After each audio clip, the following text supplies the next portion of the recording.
So, hello, I'm Yanlong Zhu from Dr. Rodgers' lab. I joined Dr. Rodgers' lab since 2011. So we try to study the influence of the local environment on the structures for the energetics of the nucleoside. In particular, I'm interested in the sodium cationization versus protonation structure and the N-galaxide bond stability of 2' deoxyadenosine and adenosine nucleoside.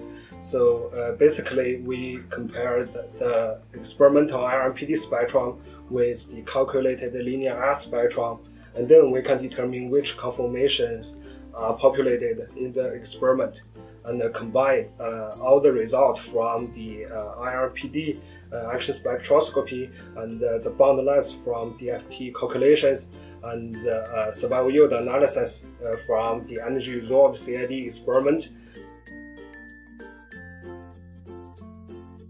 What I'm interested in is the nucleosides. So nucleosides are the fundamental building blocks of the DNA and RNAs. So it consists of a nucleic base and a sugar. So the bond connect these two moieties is the N-galaxide bond. Our lab has a collaboration with Felix Laboratory in the Netherlands, so we travel there to do experiment and we come back to do all the theoretical calculations at Wayne State University.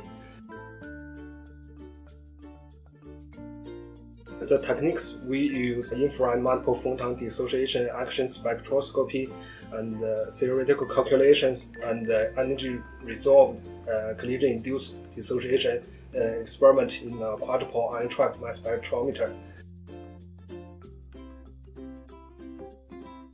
So we found out that the sodium cation prefer bond to the nucleic base and the sugar. So for 2' deoxyadenosine and adenosine, the sodium cation bond to N3 and O4' and O5' position to form a 5 and 6 membered ring. And at this time, the nucleic base changed to thin rotation and the sugar prefer C1' axial configuration. Usually, the 2' hydroxyl group in the RA-formed nucleoside will stabilize the N-galaxide bond.